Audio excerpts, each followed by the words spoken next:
오늘 가장 큰 뉴스는 사실은 뉴스가 이렇게 겹치면서 아직 통과가 안 됐기 때문에 가장 큰 뉴스라고 보기가 어려운 거고요. 4+1이 인제 그 상정을 코앞에 두고 있다는 어려운 거고, 우리 방송이 나갈 때쯤에는 아마 상정이 어떤 식으로든지 될 것 같긴 한데, 예, 조국 장관에 대한 구속영장 청구가 사실은 오늘의 가장 큰 뉴스예요. 왜냐하면 우리는 이제 이 검찰에 대한 그 아주 안 좋은 인식이 있다 보니까 '의뢰껏 그놈들은 나쁜 놈들이야.'라는 인식이 있기 때문에 그냥 나쁜 놈들이 나쁜 짓 했다로 생각하기 쉽거든요. 근데 이건 어마어마한 비상식인 거예요.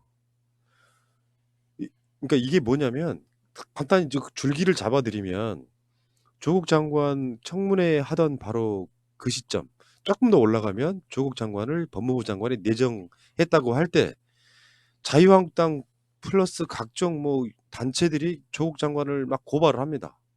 그래서 검찰이 20 군데 이상의 압색을 시작하면서 검찰의 난이 시작되죠. 그리고 조국 장관 청문회를 할 때 표창장, 그러니까 조국 장관 부인 정경심 교수가 표창장을 위조했다는 건으로 기소를 딱 하죠. 근데 그 과정이 며칠 전에 그 기소 자체가 잘못된 기소였다, 추가 기소 내문에 논란이 있었지만 법원에서는 그거 인정하지 않는 분위기로 가고 있었죠.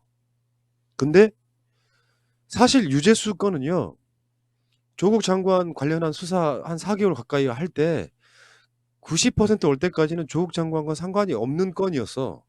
대부분 조국 장관한테 걸려고 할 때는 인턴 증명서유죠. 사모펀드 관련해 가지고 뭐 자기의 뭐 민정수석 지위를 이용해 가지고 뭐 그걸 뇌물이네 뭐네 막 걸려들고 했었는데, 뜬금없이 등장한 유재수 건이 조국 장관에게 구속영장을 치게 만드는 요소로 작용했다는 거잖아. 결국은 이게 일단 별건이거든요, 별건. 그 정경심 교수 표창장 위조했다고 하는 그것도 이따가 다시 이야기가 나오겠습니다만, 이렇게 수사하다가 결국은 구속영장을 친 거는 청와대에서요. 대통령의 비서들, 그중에 수석이었던 조국 장관이 비서관들과 함께 논의 끝에 유재수에 대한 감찰을 종료하는 것을, 요걸 인제 소위 말해서 정무적 판단을 법이 무리하게 그걸 걸어 가지고 조국이 직권남용했다, 요런 방식으로 구속영장을 쳤다는 것 자체가 어마어마한 빅뉴스인 거예요. 오늘 4+1 합의 본 거는 아무것도 아닌 뉴스야.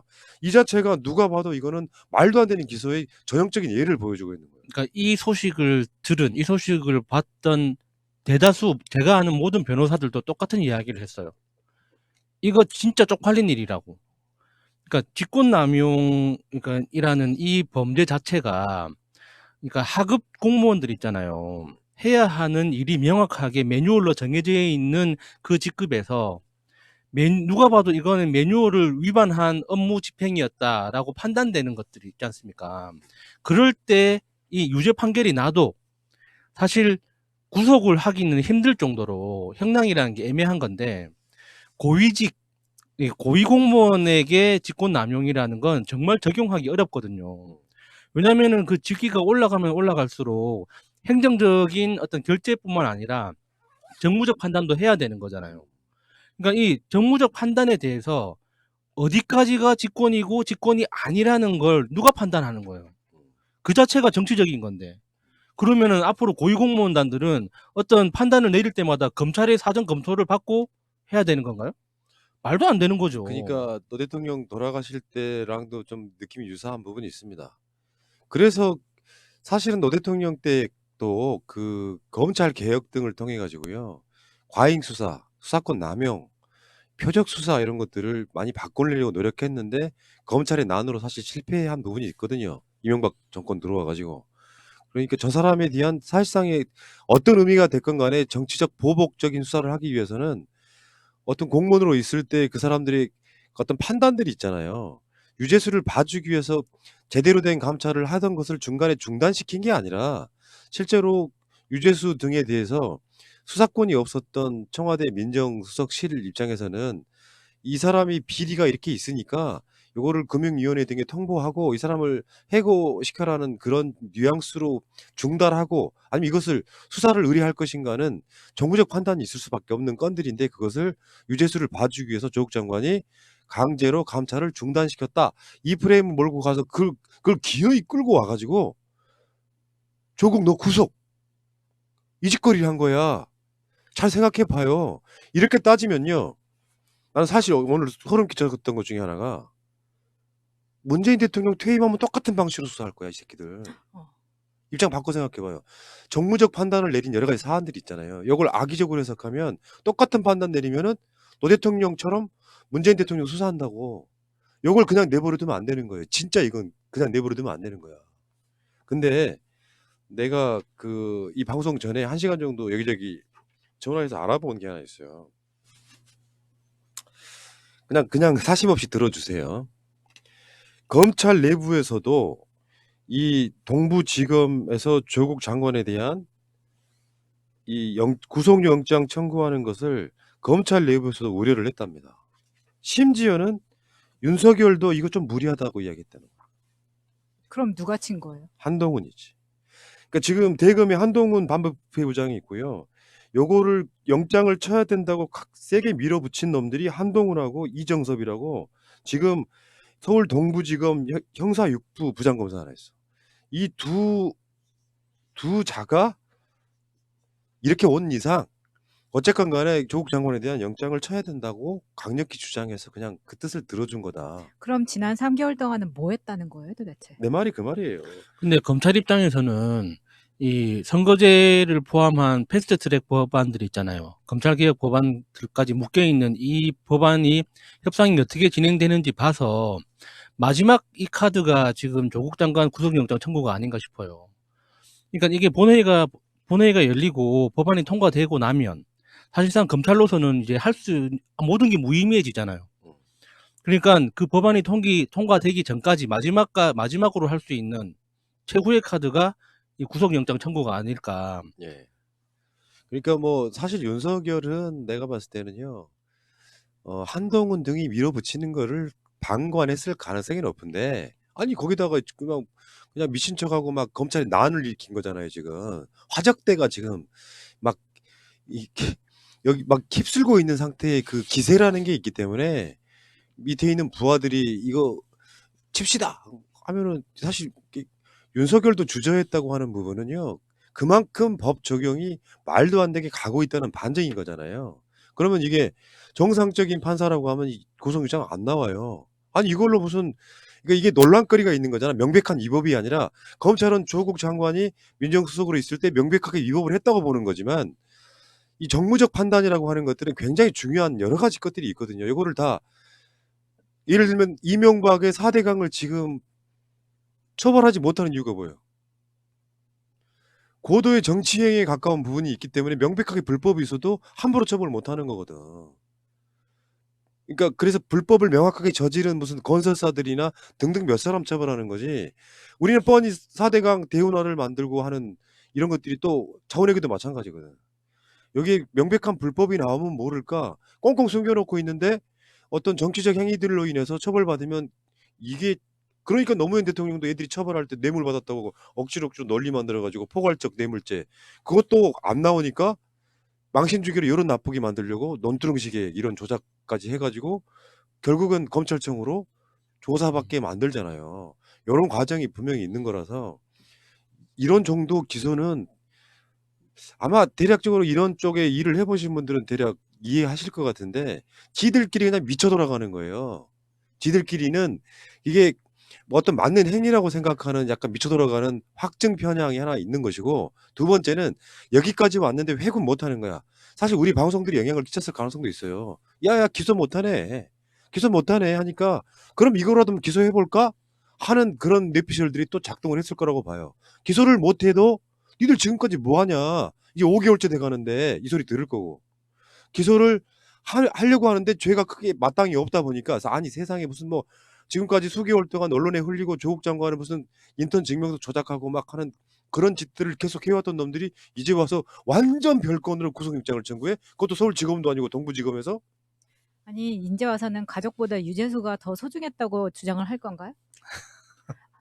그 조국 장관이 수사를 받으면서 그 이전에 가족에 관한 것을 털때하고 지금의 유재수 건을 털때하고의 그 수사에 대한 반응이 대응이 달랐던 게 이런 거거든요. 가족 수사할 때는 묵비권으로 한다고. 왜냐면 어떤 것은 어떤 거든지 말 한마디를 했을 때 검찰이 이걸 가지고 또 이제 팩트 체크하면서 이걸 가지고 늘어질 수 있기 때문에 그 단서를 주지 않기 위해서 그렇게 한다고 했었거든요. 그런데 유재수 건에 관해서는 본인의 부하 직원들이 많이 연루가 되어 있었기 때문에 적극적으로 해명했다 그랬어요. 그 점이 완전히 다른데 적극적으로 해명을 하다 보니까 우리가 예상했던 대로 검찰에서 뭔가 하나 또 꼬투리가 잡았겠죠. 이거랑 이거랑 말이 안 맞네. 이런 식으로. 근데 이제 검찰에서 이런 식으로 수사를 할 수 있는 것도 이게 마지막 기회거든요. 공수처 설치되고 검경 수사권 조정되고 나면 검찰이 사실상 이런 식으로 수사할 수 있는 기회는 없다고 봐야 돼요.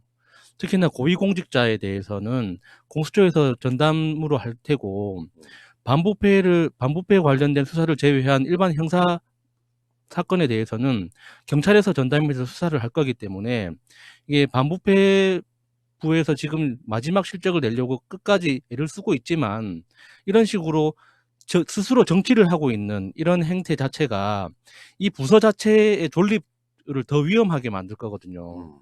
그러니까 고위직으로 갈수록 그 뭐라 그러지? 업무 지침서, 잡 디스크립션에 어떻게 하라고 구체적으로 나와 있지 않잖아요. 그렇죠. 그런데 이런 식으로 조국 장관한테도 정무적인 판단에 대해서 직권남용이라고 한다면 윤석열도 똑같은 잣대로 되면 이 사람은 더 엄청나다고요. 지금. 윤석열은 지금 내가 봤을 때 구속감이야.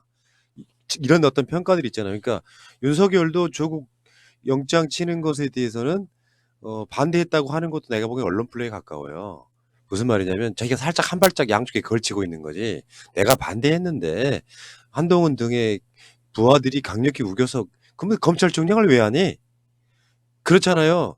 근데 만약에 그걸 못하게 내가 내 라인에서 그거를 막았다고 하면 똑같은 논리라고 하면 또 그게 직권남용이 되는 뭐 이런 구조 속에 있는 거란 말이죠. 근데 저는 이 26일 날 영장 심사를 한다고 그러는데 참 크리스마스는 어떻게 보내라 하기야 뭐 부인도 감옥에 계시는데 크리스마스가 제대로 넘어가겠습니까만 일단 부부를 같이 구속하는 경우는 굉장히 이례적이에요. 이런 이게 제가 봤을 땐 이거 어렵다고 보고요. 정상적이라면 권덕진 이 서울 동부지법 영장 전담 부장판사가 저는 기각할 거라고 보고 두 번째는 박형철이라는 인물이 등장을 합니다. 같이 민정수석실에 근무했던 사람. 이 사람이 검찰 출신이거든. 근데 이게 이제 그런 이야기가 나오고 있어요. 정확하게 우리가 알 수는 없지만 조국 장관의 지시로 감찰을 중단했다는 이야기를 한 듯한 걸로 보인다고 하는 그 뉴스가 있어요. 중단이냐 종료냐는 굉장히 중요한 단어잖아요. 할 거 다 해서 우리가 더 이상 할 게 없기 때문에 감찰을 중단하고 금융위원회에게 이 감사 결과를 그러니까 이 감찰 결과를 이첩하는 걸로 끝냈다를 유재수의 비리를 덮어주기 위해서 조국 당시 민정수석이 감찰을 중단시켰다. 이거 뭐 박형철의 뭐 그런 식의 어떤 그 말들이 조국 장관을 얽어매는데 가장 중요한 요소로 작용을 하고 있는 거예요, 지금. 그러니까 지금 부글부글 하는 거죠. 이게 말도 안 되는 소리 하고 있다. 이런 거. 그러니까 검찰 논리 자체가 말이 안 되는 거잖아요. 그러니까 민정수석실은 수사권이 없어요. 수사라는 게 상대방의 동의 없이 강제로 조사할 수 있는 그 권리가 수사권이잖아요. 감찰은 상대방이 동의할 때만 조사를 할 수 있단 말이죠. 그래서 재수야, 너 요즘 이상한 소문 들린다. 자료 좀 갖고 와봐라. 저 억울합니다. 자료를 냈어. 이상한데? 야, 자료 좀 더 보자. 싫은데요. 거기서 끝났단 말이에요. 근데 검찰은 수사권이 있잖아요. 그러니까 강제적으로 상대방 동의 없이 수사를 해보니까 비리가 있네. 민정수석실에다가 이런 비리가 있는 사람을 왜 가만 냅뒀냐. 말이 안 되는 거예요. 그 자체가. 아니 그러면 민정수석실에서는 소문만 듣고 감찰 동의한 그 범위 안에서 뭔가 이게 좀 앞뒤 정황이 안 맞는데 이게 얘 잡혔구나. 얘 그러면 비리 맞구나라고 판단을 내릴 수가 없는 거잖아요. 아니 덮어주려면 확실하게 덮어주던가. 그것도 아닌데 그걸 어떻게 덮어줬다고 할 수가 있냐고요. 보고를 했는데. 우리가 세월호 특조위 등에도 일관되게 요구했던 것들이 수사권이지 않습니까? 수사권 있고 없고의 차이는 어마어마하게 차이가 있는데 이참에 검경 수사권 조정하면서 청와대 민정수석실에다가 수사권 주는 거 어떨까? 그랬으면 좋겠어. 동의합니다. 참 어처구니가 없어서.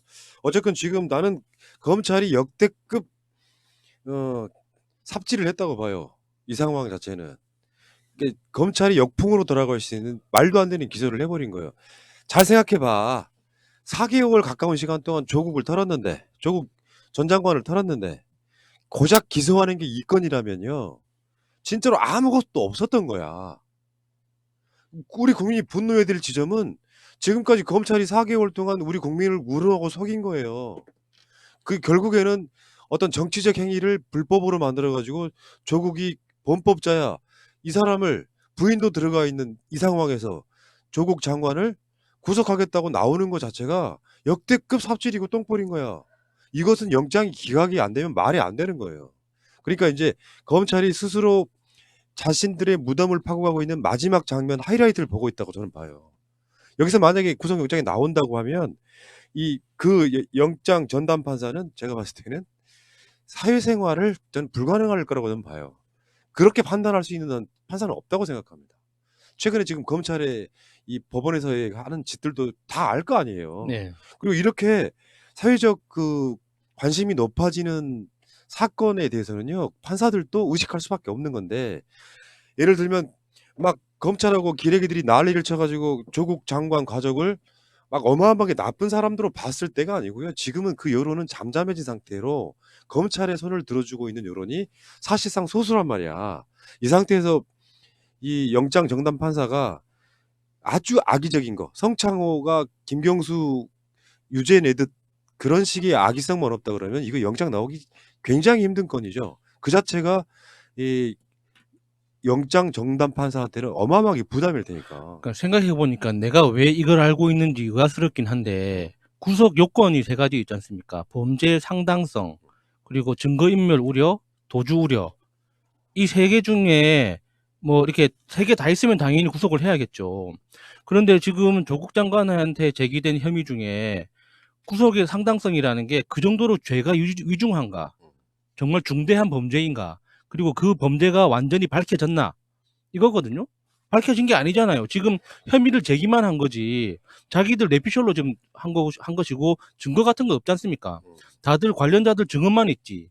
증언도 내가 압박을 받았다라는 증언이 아니라, 그러니까 그런 식으로 업무가 진행됐다라는 증언밖에 없단 말이에요.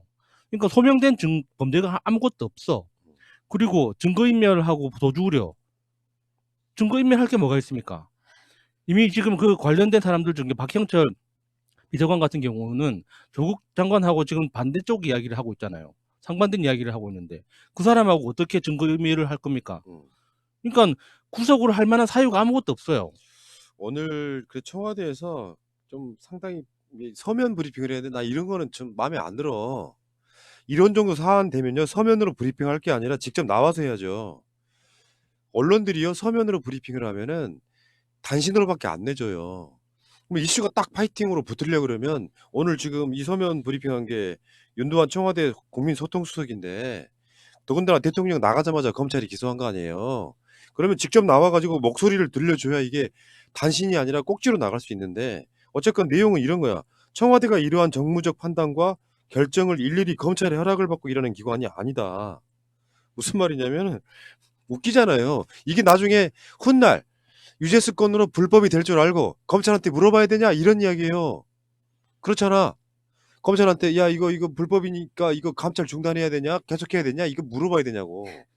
그러니까 이 청와대 입장에서는 이 정도의 메시지를 내려고 하면 직접 나와서 기자들 앞에서 자기 목소리로 말해야 이게 한 꼭지로 더 나간다니까요. 이런 식으로 대처 안 했으면 좋겠어. 청와대가 이러한 정무적 판단과 결정을 일일이 검찰의 허락을 받고 일하는 기관이 아니라는 입장을 다시 한번 밝힙니다. 요거 갖다 써 언론들. 네. 요거 갖다 쓰라고. 되게 열받네 진짜. 임시 대변인이었습니다. 자, 뭐 고민정 대변인 총선 나간다는 썰도 있고 그래가지고 청와대 여러분 여기에 보면은 마차임 계세요. 학벌도 괜찮고요. 이명박이랑 같은 학교 나왔어요. 아, 청와대 대변인 갖다 쓰세요. 내가 양보해드릴 의견 있어요. 참. 자, 이렇게 된 상황이라 나는 그렇다니까요. 확증 편향인 채로 뭔가 꽂혀서 가는 자들이 결국에 망해요. 나는 이 사건은 다시 한번 말씀드리지만 명백한 특검이라고 봐요.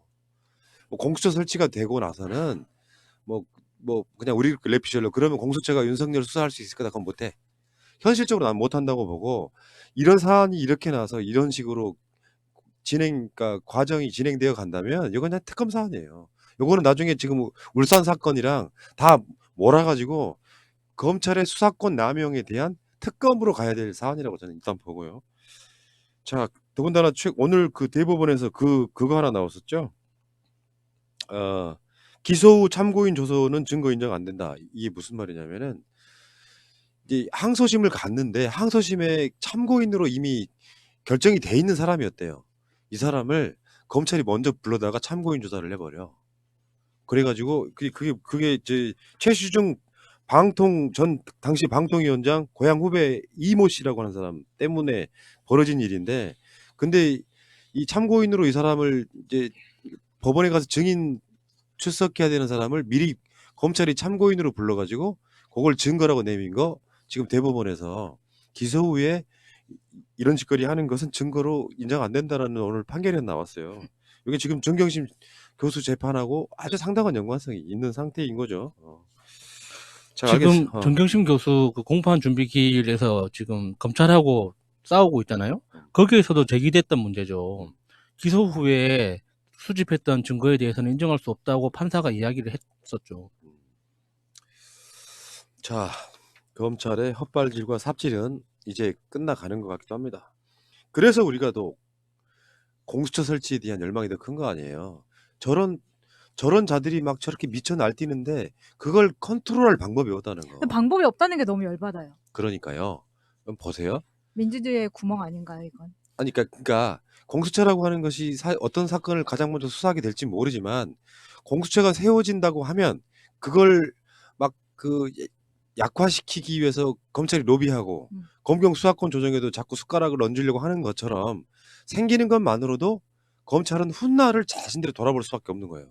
나중에 내가 수사 대상이 될 수도 있겠다라고 하는 수사와 전혀 그게 고삐 풀린 망아지처럼 그냥 아무도 제어할 수 없다.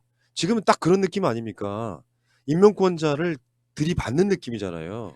대통령 살짝 없는 사이에 거기다가 조국 장관을 기소해버리는 방식으로. 그러니까 지금은 공수처가 일단 세워지고 나서는 검찰의 태도도 상당히 달라질 거라고 저는 일단 봅니다. 그러니까 편파적으로 살아있는 권력에 그러니까 살아있는 권력에 칼을 들이대도 된다고 했더니 살아있는 권력에만 칼을 들이대고 있는 거잖아요, 지금. 이거를 막을 방법이 없다는 게 너무 어처구니가 없어요. 사실 지금 정도 민주정부면 살아있는 권력이라고 말하기 어려워요. 검찰총장의 임기도 보장해 주려고 하는 마당이니까. 옛날 정부가 같으면 어떻게 했어요? 윤석열 바지 벗겨서 그냥 그만두게 만들어서 최동욱이 그랬잖아. 임기 보장해 주려고 하니까 그냥 참고 있는 거죠. 자, 민정수석은 뭐 하냐고 하시는 분들이 있는데 여기서 민정수석이 물밑에서 뭘 해버리면 또 직권남용 돼요. 자, 그 이야기는 여기까지 하겠습니다. 잠깐 쉬어가겠습니다.